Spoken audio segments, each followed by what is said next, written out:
Emma tore the envelope open with the pad of her thumb and nearly dropped the paper when she recognized the train ticket. Suspicion tightened the muscles in her neck. The ticket had Daniel's destination printed in a neat corporate font and a date for a train that left at midnight. The photograph inside was torn across their faces. The half she held showed them on a balcony, his hand at the small of her back. Emma stepped back into the hallway light and pressed the torn edge to her palm. She did not wait to think. Emma counted the keys by the door with one hand and dialed Daniel's number with the other. The call went straight to voicemail twice. She left a message on the third attempt. "Daniel, where are you? Call me back now." Her voice was low. The words were short. The hallway clock clicked loud, enough that she could hear it right through the phone. Emma locked her apartment door and shoved the envelope into the inside pocket of her camel coat. She put on her wool gloves in the stairwell, feeling the leather bite at her fingertips. At 29, Emma had learned to move when a problem demanded movement. Suspicion had been the first thing to wake her. It pushed her out the door before she had time to arrange fear into sentences. Outside, the street smelled of rain and hot exhaust. She walked to the subway and rode 2 stops toward the train line that matched the ticket. She listened to her steps in the echoing tunnel and ran the names of people who had reason to send such a thing. Daniel's colleague Mark, a client, someone who wanted him gone. The list clicked through her mind like beads. By morning, Emma stood in front of Daniel's office floor, the glass reflecting the city in thin, hard lines. She pressed the elevator button until it lit. The building hummed with early activity. Suits coffee, the soft crackle of a copier. Emma had come here before, for dinners and meetings that ended in shared taxis. Today she carried only a photograph and that ticket. Mark met her in the lobby with his coat half on and a cell phone against his ear. He looked surprised in the way people look when they are caught between a plan and a question. "Emma," he said, "you shouldn't be here." Daniel left. He set the phone down as if to show she had his attention left when Emma pushed.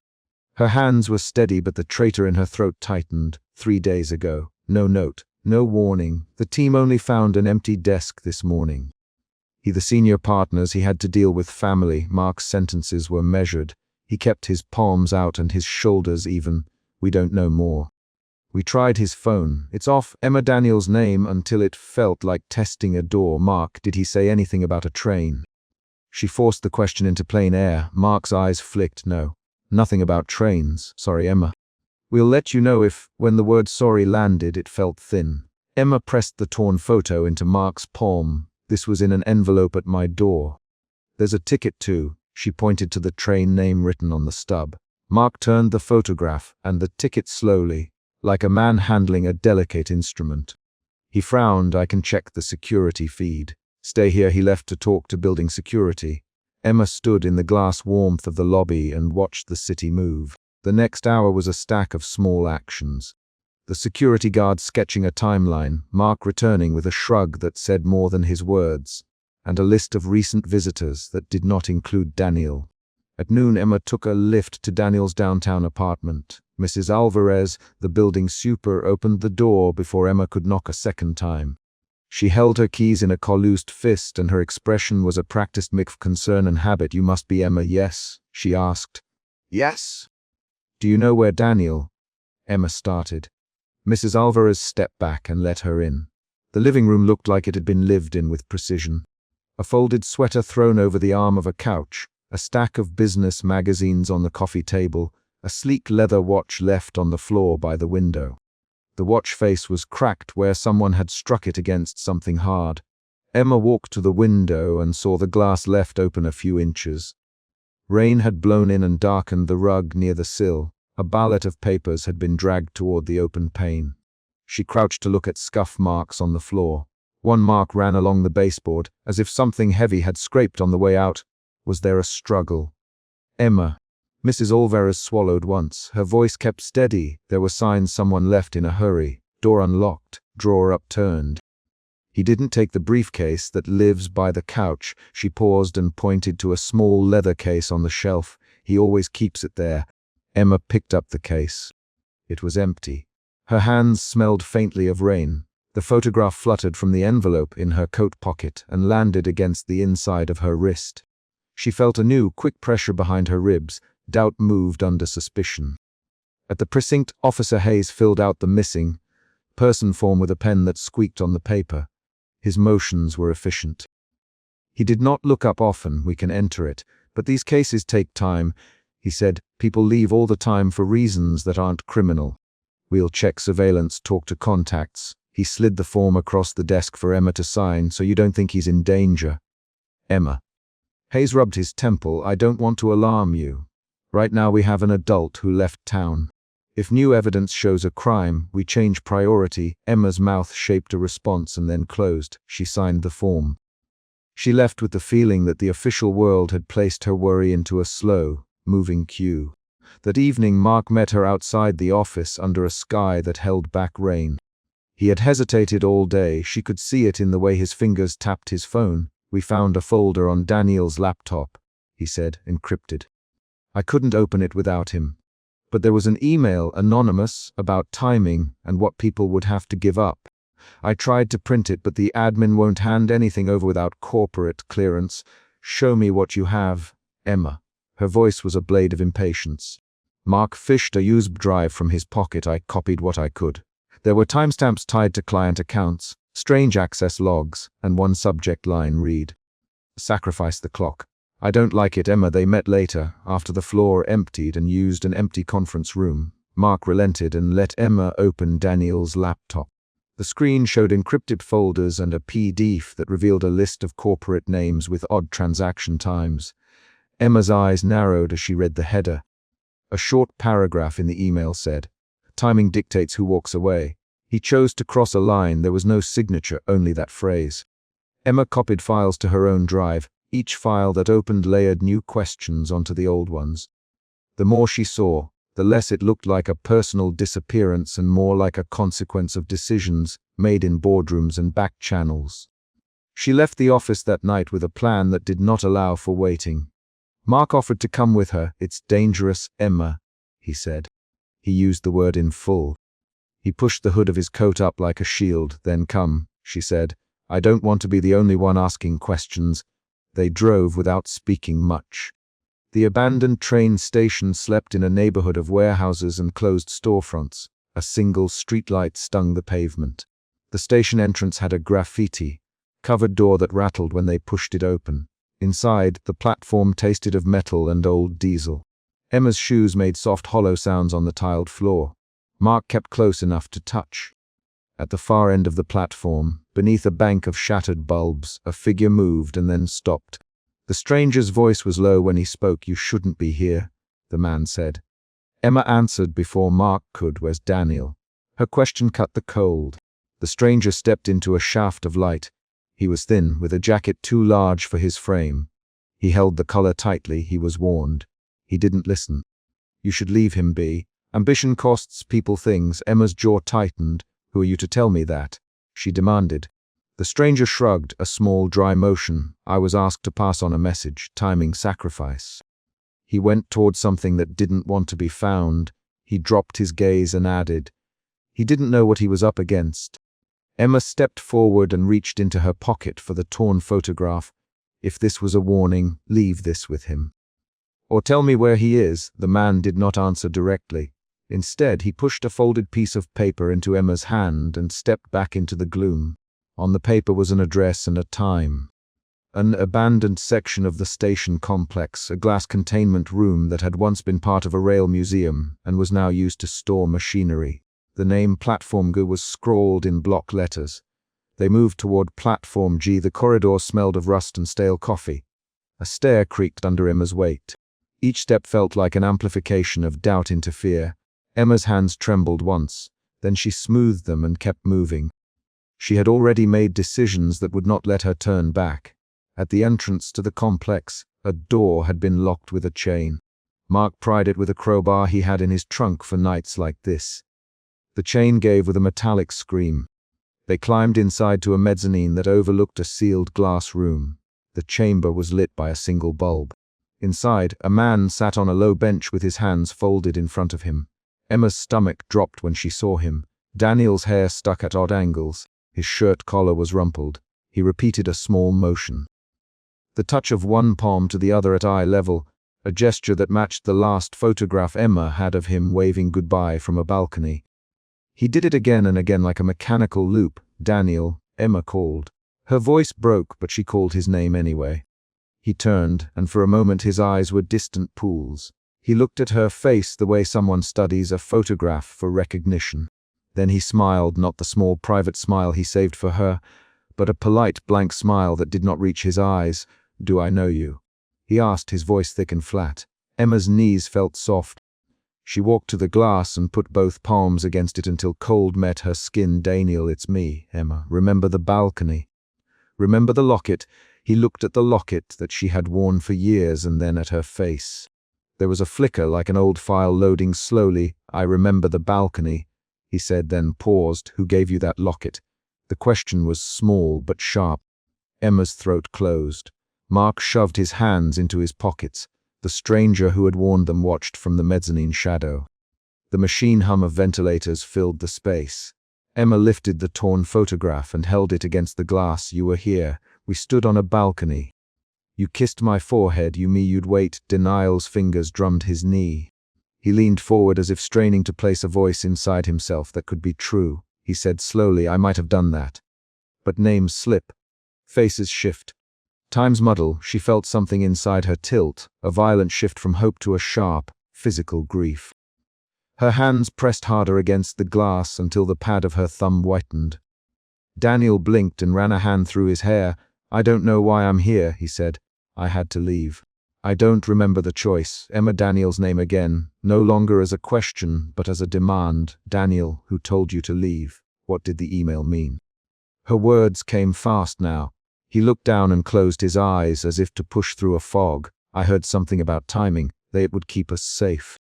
That we had to let go of certain things. I thought I was protecting you by leaving." His voice frayed. Mark spoke, the tension in his voice visible in the straight line of his jaw. "Who are they, Daniel? Who made you get on that train?"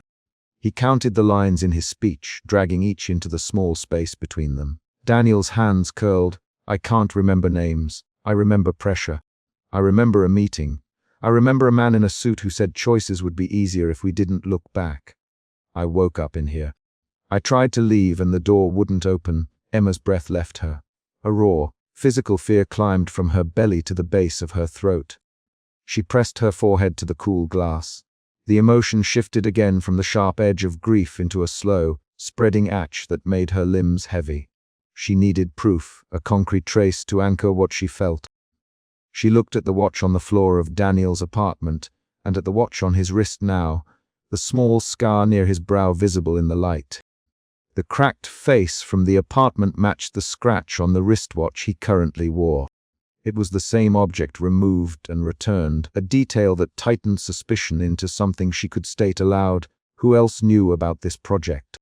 "Emma, who had access to your laptop files." Daniel's gaze fixed on the scar and then slid away. "People who signed enders. People who spoke in code." "I don't know the names." Mark leaned over and tapped the glass close to Daniel's ear. "We have emails, anonymous threats, files with strange timestamps. Someone wanted him to vanish from the team." A sound came from the mezzanine above them. The soft, deliberate footsteps of the stranger approaching. He stepped into view and leaned against the railing. He took a choice he couldn't see the consequence of. The stranger said, "Now he doesn't remember the reason." It happens when people push past what keeps the clock honest. Emma looked at the man and then back to Daniel. The room felt too small for everything she was trying to hold. She had two directions in front of her. Force the door open and drag Daniel into public scrutiny, or leave him here and remove him from whatever had chased him. Both choices demanded a sacrifice. Emma reached into her coat and touched the vintage silver locket at her throat. She had worn it on the night they first told each other, small and warm against skin. She unclasped it with fingers that wouldn't stop shaking and held it up to the glass. Daniel's eyes softened at the sight. For a beat, recognition slipped through. "Emma," he whispered. It was the first thing he said that landed like a stone. The name held a rawness that made her pulse ache. He touched the inside of his wrist, tracing the mark of a ring that used to be there. His voice was a small boat in a large, empty sea. A noise from the corridor put an edge on the moment. Sirens were not far, but not immediate. The stranger had already moved toward the door. Mark looked at Emma, and then at the chain that had secured the entrance. "We could bring this to the police now, Mark. We can force them to open the room on record." Emma thought of Officer Hayes and the form she had signed that morning. She thought of corporate hands, of anonymous emails, of the list of clients and sharp timestamps. She imagined a public process that might drag Daniel through hearings and questions that would make his confusion worse. She imagined people from those lists watching him be unfurled in interrogation rooms while the men who had made the threats stayed in shadow. Her decision came not as a speech but as a motion. She opened her hand and pushed the locket toward Daniel on the other side of the glass. He hesitated and then closed his fingers around it as if closing a hand around a remembered object. She placed the train ticket on the low bench beside him. The ticket lay there, small and absurd and utterly decisive. "Emma," Daniel tried, as if he could stop her with that single sound. He reached toward the glass, but his hand fell to the seat. His lips formed her name and then unmade it. He did not know how to reach for his own history. Emma took a single step back. She did not look at Mark or the stranger. She walked toward the stair, the metal cold under her palm. Each footfall felt like a counted movement away, you relieving him. "Mark." There was anger in the word, a practical fury. Emma did not answer immediately. Her voice came in a small, even line. "I can't hand him to people who will slice him to get answers they already had. If the danger is linked to their project, taking him back to the city risks him again. I am taking what I can and walking away from the people who want to use him." Mark's mouth moved. He wanted to argue. The stranger watched with a neutral tilt to his head. Daniel pressed his forehead to the glass and blinked steadily. He looked small. Emma climbed the stairs to the mezzanine entrance and pushed the door open. Dawn had started to bleed into the sky beyond the station, a thin gold that touched the edge of the buildings. She stepped out into cold air and felt it sharpen every decision she'd made. The aftermath was not cinematic, it was unspectacular and precise. Emma found a small thrift bench and sat there long enough to feel the ticket in the pocket of her coat and the locket's faint chain against her skin. She had left Daniel with both objects that tethered him to a past he could not wholly hold. She called Officer Hayes and told him only what she would allow on record. Daniel had been found and he was in the custody of the station complex.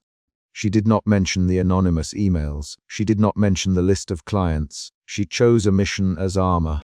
Back in her apartment, Emma set the train ticket and the locket side by side on the windowsill. Rain ticked against the glass. She placed a finger on the ticket's printed date, as if it might rewrite itself under pressure. The city outside moved and she listened to distant traffic and a courier's stride. In the quiet, guilt pooled into a heavy clarity. She had left a man alive but unmoored. She had chosen to keep whatever danger shadowed him away from the places he knew. She had made a choice that protected him in one sense and punished him in another. The shifts that had driven her through the night, suspicion to doubt, doubt to fear, fear to a hard decision, settled into a single, unadorned truth. Timing and ambition had cost them both. She closed the curtains until only a line of light crossed the floor. She did not pretend to end the thread. The night had resolved a specific conflict. Daniel was found alive and he did not remember their shared past in full. The choice she made removed him from immediate harm and left a new burden on her chest. Emma stood, took the locket in her hand one last time, and set it back on the windowsill beside the ticket. She touched the cold metal and then walked to the door. She locked the apartment, folded her coat tight around her, and carried the quiet of her decision out into the dawn. A single step onto the street felt like a small movement with a large consequence. The station's sealed glass room remained behind her, and Daniel remained inside it with the locket and the ticket she had left, while Emma walked away with a new resolve to learn who had used timing as a weapon, and why it mattered that some people paid with memory. Emma arrived at the platform with her coat collar up and the ripped photograph folded into her fist. Suspicion sat in her throat and pushed her forward. She forced herself past a crowd of waiting faces and found Daniel at the carriage door, his coat already half in the train. "Daniel," she said, holding the torn ticket out like proof. "Where are you going? Why did you leave without telling me?" Daniel looked up as if surprised by a physical strike. He blinked once, then twice. A pause stretched past the drink carts and the low murmur of other passengers. "Emma," he answered, voice flat against the station noise. He reached for the ticket but did not take it. His fingers hovered. Her suspicion tightened when he said nothing else. She stepped closer, the platform tiles sharp under her boots. The ticket was the same one she had found in the envelope 2 nights earlier, the corporate font, the destination she recognized from headlines. The photograph inside had been torn. She pressed the stub into his palm. "This was in my mailbox," she said. "I opened it. Why didn't you tell me?" Daniel closed his eyes for a breath, then opened them to the lights of the platform. "It's not simple," he said. "They offered me something I can't turn down. I have to go. I can't promise a future." Emma, her jaw tightened.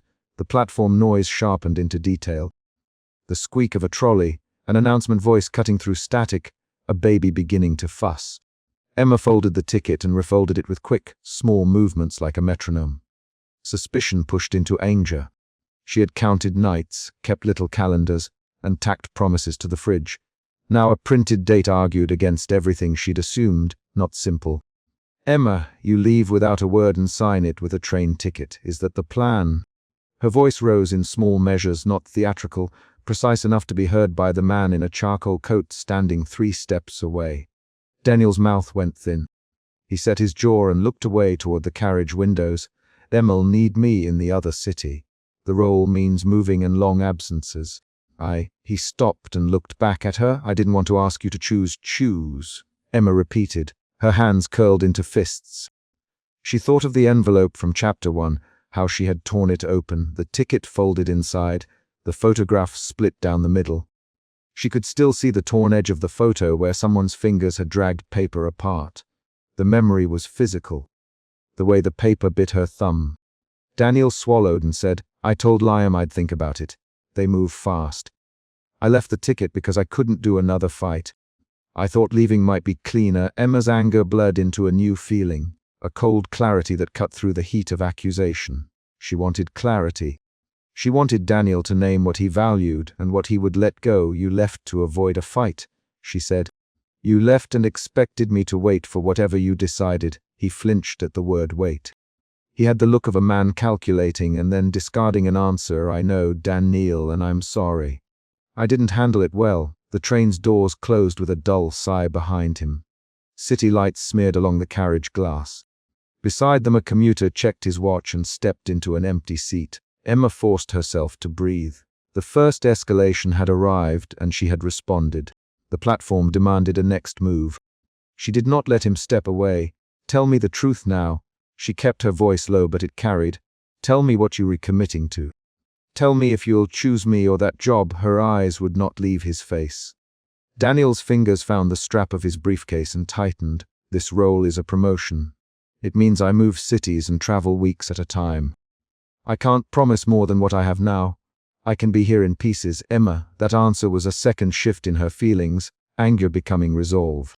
She had long rehearsed sacrifices for 2, but not a life of partial returns. She imagined evenings spent waiting for a pocket of him, the slow erosion of ordinary companionship. Her hands stopped trembling when she set the ticket on the bench between them. "Then decide now, not in pieces, not in empty promises. If you can't meet me, I will stop meeting you halfway." He looked at the torn photograph and then at her. The station announcement swallowed his next words. He began, then closed his mouth. Emma let the silence sit. When nothing more came, she stepped back, drew her coat tighter, and left the platform with the ticket still in her hand. The next morning, she opened an email while waiting for the kettle to boil. Emma read 3 lines before the kitchen light seemed to pivot in the wrong direction. A recruiter from a regional arts council offered her the role she had interviewed for last month, a program director position in another city. The salary was clear, the start date concrete. Sophie called within minutes. "You coming with me to celebrate?" "Sophie, you have to take it." "Emma." Seriously, Emma folded the call into the little rituals of the morning. She moved through them like someone testing autopilot. The butter knife sounded the same, the kettle clicked. She kept glancing at the torn ticket on the kitchen table, as if it might rearrange itself into a different sentence. Sophie arrived and did not waste time. You can't keep waiting for Daniel to figure out what he wants. Sophie, as she sat at the table and picked at the rim of a mug, he took an offer. That's a clear choice. What are you doing? Waiting around. Emma answered with small, clean sentences, the way she used to sort paperwork. I can't sign anything tonight, she said. I need to make sure I'm not running from him. Sophie leaned forward. Emma, this job is more than a stopgap. It's an opportunity to build something that won't depend on someone else's calendar. If you keep putting your life on hold, you will be holding it forever. Emma listened. The conversation pushed a different emotion under the surface. Doubt moving toward determination. She had wanted steadiness and proof of partnership. Sophia's words reframed that into a practical test. Would she spend years rearranging her schedule around someone else's travel plans? The answer did not come all at once. By midday, Daniel sat through a meeting he had not planned to like. He listened to Liam describe the scope and the relocation clause. Emma learned only fragments later, a colleague's forwarded press release, Daniel's clipped voicemail. From the outside, the meeting looked like a document signing and a handshake. Daniel's mentors called for a signature. The company needed a lead on the ground. He signed. Emma saw the press release at the reception desk of his firm that evening when she went to demand clarity. A young assistant handed her a crisp sheet and did not look surprised when Emma's fingers tightened. The paper announced Daniel Reed's official appointment and permanent transfer. The words were a final kind of proof. Public, printed, unavoidable. Daniel Reed will relocate to the Eastern office as of next month. The release read. The assistant said, "We can direct you to his office hours if you need to speak with him." She used the polite protocol of corporate life and did not meet Emma's eyes. Emma's breath narrowed. She had expected excuses and messy compromises. She had not expected a formal document that erased ambiguity. The press release shifted her next feeling from anger toward a brittle acceptance. The office smelled of coffee and printer toner. She pressed the paper to her chest for a second as if it were a map. A second external event arrived. Liam called Daniel into a meeting where peers watched. Emma did not see it, but the minutes showed the exchange. The promotion required the transfer. Daniel had signed. He called Emma twice that night. She let the call go to voicemail. The messages were fragments. Promises, weakly formed reasons, a pleading tone he abandoned halfway through. Each message tightened something inside her until she could not hear the words. The confrontation at Daniel's office balcony came at dusk. Emma had gone there because she wanted him to say a single thing. Name the choice. She stood on the balcony with the city wide beneath them. Street lights reflected on glass towers. Her fingers brushed the vintage silver locket at her throat. It warmed against her skin. "Daniel," she said, "tell me the truth. Will you choose me or this job?" He had a file in his hand. He set it down, then met her eyes. "Emma, I never meant to make you choose. But this role will demand I be away. I thought we could make it work." "Make it work how?" "Emma, by scheduling me into the gaps of your life. By taking a plane and bringing your apologies back for a weekend." Her voice was steady. "Say it plainly, Daniel. If you can't guarantee presence, I will not rearrange my life for a promise." They traded lines quickly, then 3, 4, 5 short sentences each. The conversation snapped back and forth with the rhythm of two people trying to align calendars. "Daniel, you left without telling me," she said. "Daniel, you expect me to wait." "Daniel, what about my work?" He answered with equal shortness. "Emma, I was offered responsibility I can't refuse." "Daniel, I thought leaving a ticket would avoid a fight." "Daniel, I'm sorry." The exchange built into an argument with tight, rapid lines. At one point, "Emma, if you want a life where you chase the next deal every month, go. But don't ask me to be your consolation plan." Then she turned away. Daniel reached out. His hand brushed her wrist, a testing contact that did not meet her arm's resistance. Her decision came like a set of actions rather than a speech. She stepped back from him and picked up her bag. "I cannot be the person you see in occasional windows," she said. "I want a partner who will show up for more than a few nights. If you cannot, then I will not wait." The words were not a plea. They were a policy. Outside, the city moved on in its habits. The balcony door shut. Emma's coat closed around her like a chosen boundary. Daniel watched her leave with a look that held regret, but also a distance that made it impossible to tell if he would follow. The tension in that moment peaked. She had refused to be a consolation prize, and he had signed for the role that would take him away. At home, Sophie helped Emma pack. They had argued earlier in the apartment kitchen, two friends who had different forms of bluntness. "You redoing the right thing, Sophie," hauling a sweater into the suitcase. "This job will give you a calendar that belongs to you." Emma folded garments with deliberate speed. She wrapped the vintage locket in a tissue and laid it in the suitcase. Her hands were steady. The change had shifted her emotions. Suspicion became confrontation, and confrontation became a practical decision. She could feel sorrow in the small places. The empty coffee mug on the counter, the corner of a scarf Daniel once borrowed. But sorrow did not make the choice for her. Sophie drove her to the taxi with a bag slung over her shoulder. At the curb, Emma stopped and looked back at the building where she had imagined a shared life.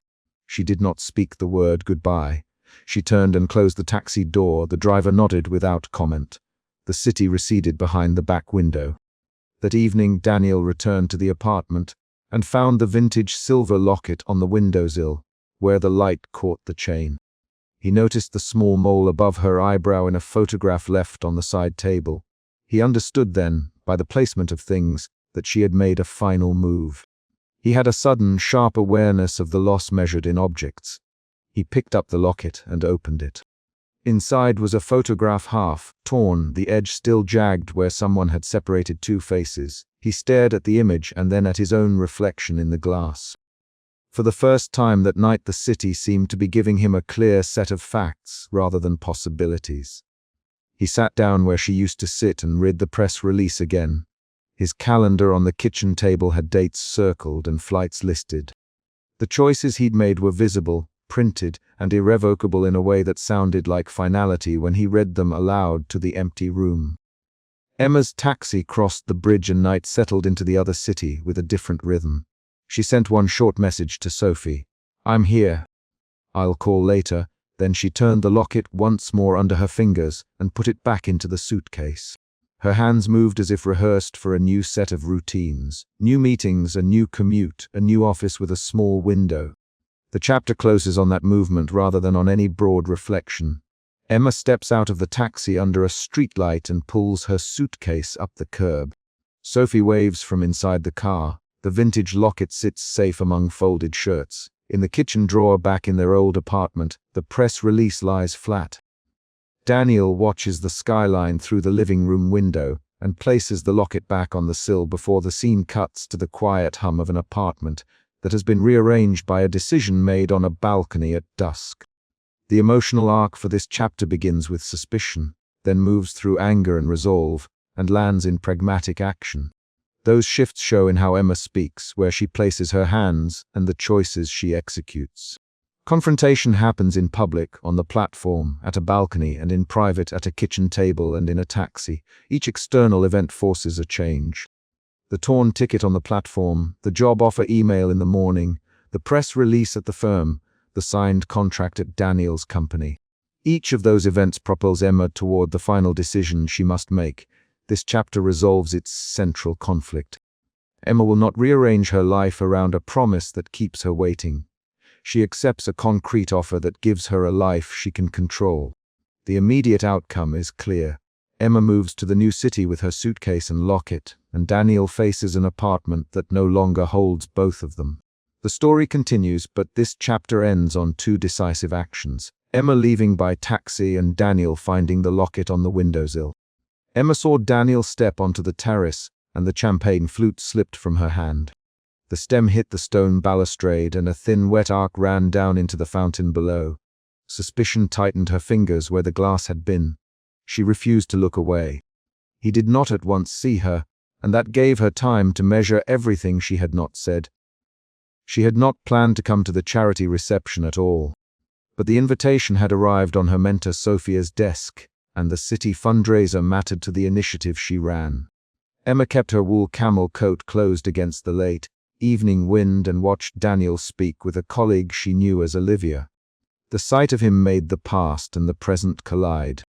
The torn train ticket folded inside her desk drawer, the photograph split down the middle, the one midnight carriage that had left without him. Suspicion was the current beneath her chest now. It pushed her forward toward a balcony where strangers in silk and satin floated between hors d'oeuvres and polished talks. She moved through the crowd because she needed the immediate fact of him, his posture, his face, the scar by his brow, to contradict or confirm what she already feared. She reached the terrace rail and did not call his name. She watched instead as he laughed once, a small sound that did not reach his green eyes. Olivia stood with him, hand on his arm and the agent's badge clipped to her clutch read Corporate Affairs. Emma's mouth was dry. She let the flute fall to the floor at her feet, not as performance, but because her hands would not obey her. Emma. Olivia turned and saw her then, and the smile that slid off her face was quick and professional. Emma Carter, Olivia, pronouncing both names like a ledger entry.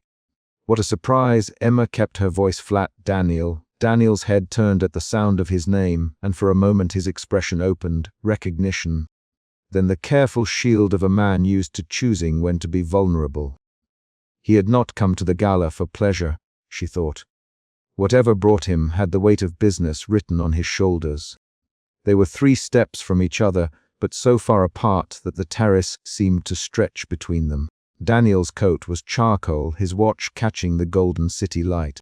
He stepped forward before Emma could decide whether to strike or retreat. Emma, he said short, not apologetic and not accusing either. Suspicion and something harder, resentment, tightened together and pushed her words out. Why did you leave that night, Daniel? Why did you go without saying where you would be? His jaw set. He looked past her briefly, perhaps for a way out. I had an opportunity. He said, I told you that then. Emma heard the memory of the torn ticket in her own throat and forced it into the open. You left with a train ticket in your pocket and a photograph ripped in 2. You'd call. You didn't. She watched him count breaths, watched his eyes find a place on her face, and then look away. The exchange lasted in tens of heartbeats, and then Olivia stepped in between them with the smoothing motions of someone practiced in crisis management. Emma. This isn't the place. No, Emma cut in, keeping her voice low so the crowd around them would not lean in on private things. Olivia, why is Daniel here? Olivia's smile became careful. He is representing his firm tonight. He flew in for the board meeting tomorrow. Emma's head snapped toward Daniel. The word board landed like a stone. Board meeting for what? She asked. Daniel's face hardened. There's a potential merger. The name of that merger had been in the margin of an earlier email Emma had skimmed. The company in question held sway over the funding that supported her community initiative. Her hands tightened on the balustrade so hard she felt her knuckles blanch. Suspicion shifted into alarm and then into a different sort of pressure. Fear that this man who had once left without explanation might now return with the power to shut the door on what she had built. She moved away from the terrace in a deliberate step and found the service corridor where the kitchen staff brought trays and where the soft thud of distant heel against carpet dampened sound. The corridor smelled of lemon cleaner and coffee that had been left on steamers. Daniel was there, his coat slung over an arm, his posture more compact than it had been on the terrace. Daniel. Emma again. Because saying a name made a person more solid. He did not pretend surprise. Emma. Her voice went sharper. You are here for a merger vote that could archive the initiative I run. Why didn't you tell me? He folded his hands on the coat and looked at her like a man giving an honest accounting. I thought it would be cleaner if I handled the meeting first. He said, I thought it would be better not to drag you into corporate talk. She heard his hesitation. The first emotion shift happened when her suspicion moved into accusation and then into disbelief. Better for whom? She asked for both of us, Daniel, and the claim hung as if he expected it to explain everything. Emma stepped close enough to see the small scar at his right brow, the line that had always softened his face when he smiled. You left because you chose a life that demanded you leave, she said. Now you come and expect what? Sympathy, permission. They exchanged short lines in quick succession after that, 3 back and forths like a measured negotiation. Daniel, you promised. I know what I promised. Promises meant something to me. Emma, I regret how I left. Regret doesn't reopen the places you closed. The corridor felt smaller with every syllable until Olivia's voice came from the far end, precise and cool. You two need to stop before someone notices this is more than a social call, she said, stepping into view. Olivia's role became clear in the way she arranged words. She was a colleague who had the job of keeping meetings orderly, of preventing private history from becoming public scandal. Emma watched how Olivia smiled, how she shifted weight to a single hip, how she said Daniel's name like a tool. The second emotion shift arrived when suspicion, then anger, gave way to a new movement: calculation. If Daniel would be at a meeting with the power to sign off on a corporate decision, Emma could not let him act without knowing the stakes. She left the building that night with her coat flung tighter, her satchel heavier with the knowledge that the merger vote could archive the initiative and remove the safe funding that kept community programs running. At dawn she went to her office and found the notice already tacked on the inner door. The initiative would be archived pending board approval. Sophia sat at the small round table with a stack of printed petitions and her pen tapping the rhythm of someone used to organizing small rebellions. Sophia, Emma, closing the door behind her and letting the late light fall across the paper. Sophia did not look surprised. I heard Daniel Reed might be in town. The two of them set to work like people who had rehearsed this choreography before. Sophia called donors. Emma drafted an emergency brief. Olivia called in favors on Emma's behalf and brought a legal perspective Emma would not otherwise have seen. This was the third emotion: shift suspicion to urgency to steady action, where Emma turned inward planning into outward motion. They arranged a meeting with the community board and set up a pitch for a modest supplemental fund that would keep the program active if the merger closed.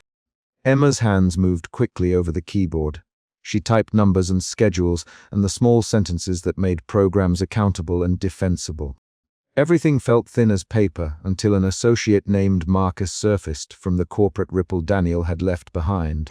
Marcus arrived at Emma's office with a brief, a name badge, and the look of a man who expected to be useful. Daniel, me to drop this by Marcus. Handing over a clean packet with the merger outline inside.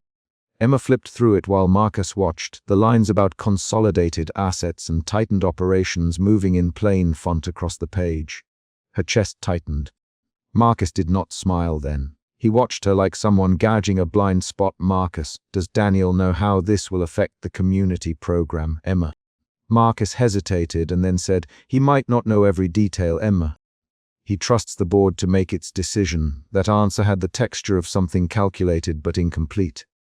Olivia called Emma that night and read the corporate mood. Marcus is pushing for the merger. Marcus wants a quick vote. Daniel has been quiet. Emma felt the room tilt underneath her feet, not in metaphor, but in the way the documents on her desk suddenly reframed everything she was trying to protect. She realized she needed to speak with Daniel on neutral ground, not to plead but to demand clarity. They met at a small cafe on an old street the next morning, a place with a chipped counter and honest coffee cups that did not pretend to be delicate. Daniel arrived with his coat folded over his arm and the worn leather briefcase that always seemed too heavy for him. He did not sit for a long time. He waited until she had ordered and then slid into the chair across from her with a motion that had resignation in it. Emma, he said. And the word came like an offering and an accusation both.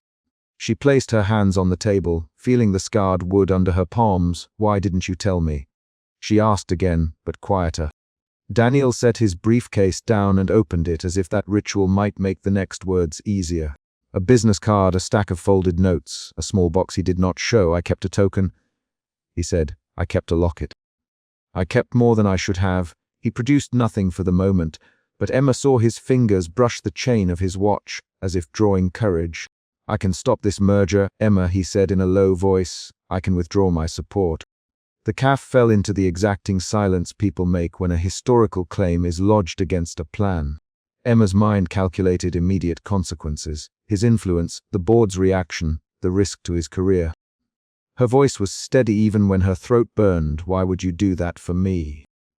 He looked at her then, and she read the sentence in his face the way you read a weather pattern. Regret, a trade, off, the outline of a cost, because I carried the memory of leaving you. Because I kept a photograph torn in two and it hurt me every time I saw it. Emma let out a breath and closed her eyes for a second to see the photograph's torn edge again, not as a metaphor but as the small ragged paper with her handwriting on the back. She did not want to be the object of someone else's regret. "Daniel, I am not a thing you fix to atone for leaving," she said.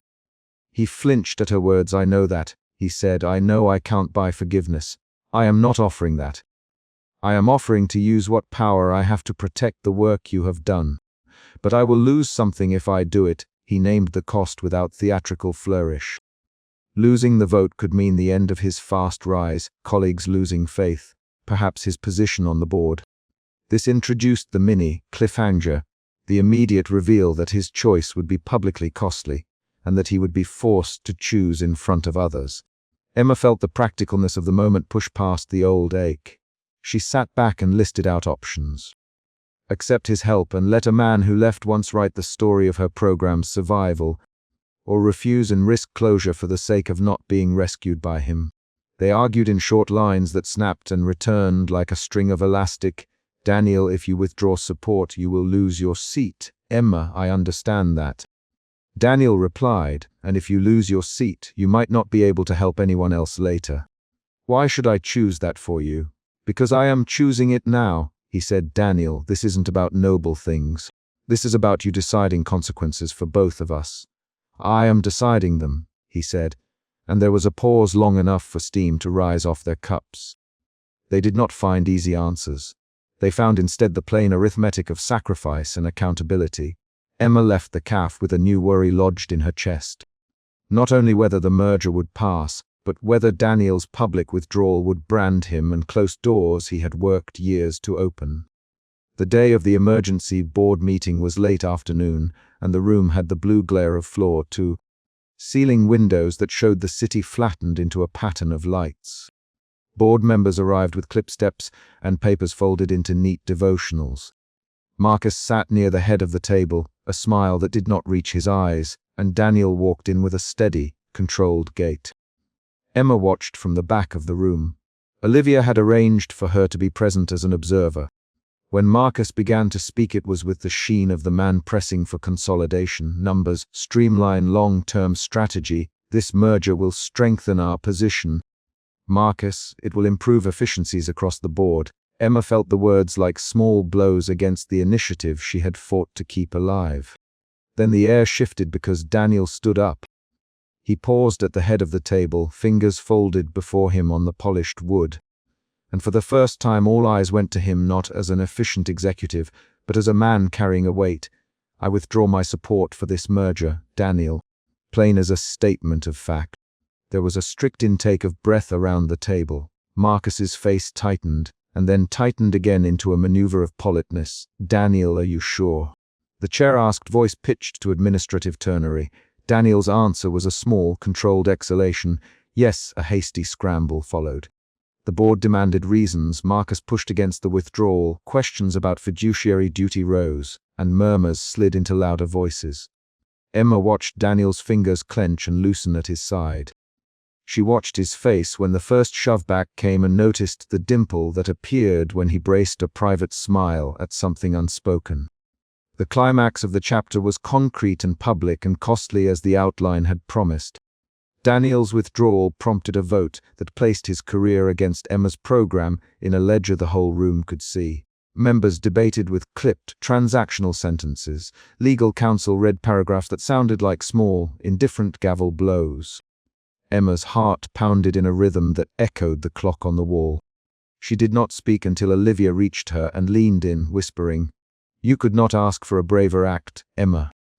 He made the choice when the final tally came. The merger failed to secure enough votes because Daniel's absence of support flipped margins and called bluff on assumptions. There was no dramatic single cry of victory. There was instead a slow uncoiling of the decision, papers put away, handshakes that had the brittle quality of people reseating themselves around new facts.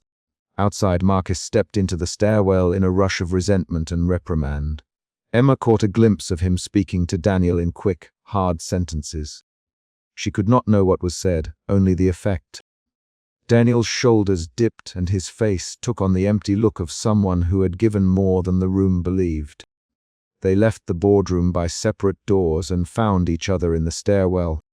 A narrow space where echoes gathered and where the light was the raw color of fluorescent tubes. Daniel leaned against the rail and looked at Emma in a way she had not seen when he still had the armor of ambition. "I lost my position on one committee today," he said. "I will face internal consequences." He kept his voice small, a factual inventory of loss. Emma's mouth pressed into a line. She felt an ending and a beginning at once, not poetic, not symbolic, just the fact of change. "We both made decisions," she said. "You chose to step in. I chose to accept the benefit." They argued again, short, quick sentences that had the cadence of people clearing space for something honest. "You didn't need to jeopardize yourself," she said. "Maybe I did," he replied. "Maybe I should have let the program die rather than have you pay for it. Would that have been fair to you?" To them. Her jaw tightened. "I am not a charity in need of rescue. I wanted a partner. I wanted someone who would stay." He looked at her then without flinching. "I know that. I failed to be that." It was not a reconciliation. It was an accounting.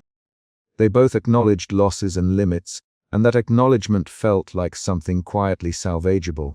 Weeks later, after the board's paperwork had settled and the initiative had been cleared to continue under new, more public funding lines, Emma returned to her office to find a small object on her windowsill. It was a vintage silver locket, the one she had worn for years, now resting on a folded note with a single line in Daniel's handwriting. She did not open it in front of Sophia or Olivia. She closed the door and sat where the morning light came through the glass. The note read, "For what it is worth, I am sorry and I respect what you built." Her fingers moved with practiced care as she opened the locket and found the tiny photograph intact, the full image, not the torn halves. A picture of them in a park long before careers had demanded they be elsewhere. The final emotion shift came then, from pressure to action to a quiet, resigned acceptance. Emma did not weep. She folded the note and slid it into the locket alongside the photograph. She placed the locket back on the windowsill and watched rain gray the city beyond. She stood and made a list of what needed doing. Meetings, a thank you to donors, a schedule for the community classes that would resume under the new funding agreement. The choices they had each made had consequences that would take months to be practical and years to be felt. The immediate thing was the program's survival and the people who depended on it. Later that morning, Daniel sent a message asking if they could speak. Not to reopen wounds, but to confirm arrangements about donor introductions and shared statements for the press. Emma replied with one short line, "Meet me at 9:30 at the small cafe on Old Street." She did not ask for more than that. When he arrived, he carried no briefcase, only the plainness of a man returning to a street he once knew. They exchanged practical notes, who to call, who to thank, which line items needed clarification, and the conversation stayed on work. When they finally allowed personal words, they were small and plain. "Daniel, Emma, you did what you thought right. That is all I can recognize tonight. Emma, I know I cannot ask for anything more," he said. "I do not expect you to change your life because of my decisions."